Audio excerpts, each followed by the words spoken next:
तेनालीराम।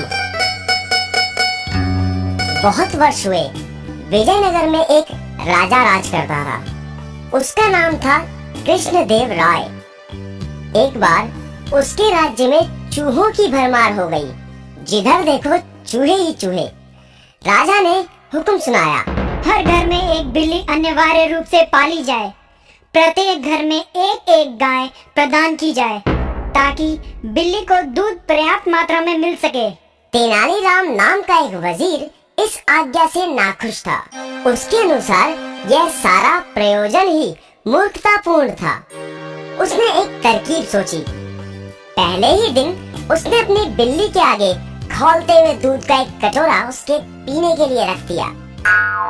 बिल्ली ने जैसे ही उसमें मुंह डाला, उसका मुंह जल गया। उसकी आंखें बाहर निकलने को हो रही थी। वह झट से दौड़ गई। राजा को सभी और पूरी तरह बलिष्ठ बिल्लियां नजर आने लगी। वह अपनी आज्ञा से बहुत प्रसन्न था। वह घर घर जाकर खुद देखता था कि सब ठीक ठाक है या नहीं। आखिर वह तेनालीराम के घर पहुंचा। राजा को तेनालीराम के यहाँ बिल्कुल कमजोर हड्डियों का ढांचा बनी बिल्ली देखकर गहरा झटका लगा। राजा ने पूछा, क्या सारा दूध तुम खुद ही पिए जा रहे हो? महाराज, अगर आप जान बख्शे तो सब कुछ सच सच आपसे कह दूं। हाँ हाँ, तुम निर्भय होकर सब विस्तार से बताओ। महाराज, पता नहीं क्या हुआ, मेरी बिल्ली तो दूध ही नहीं पी रही है।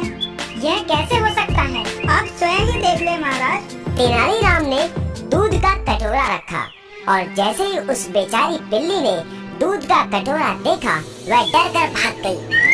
अब तो राजा को सारा मामला समझने में देर न लगी कि तेनाली ने क्या किया था।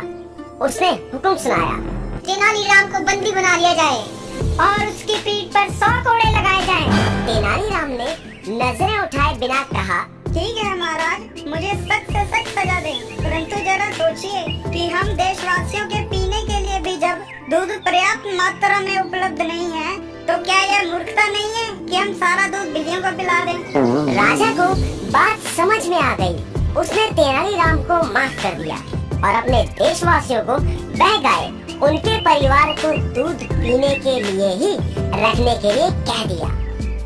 बिल्लियां तो चूहे खाकर भी अपना पेट भर सकती थी। मानव की सेवा सर्वोत्तम है।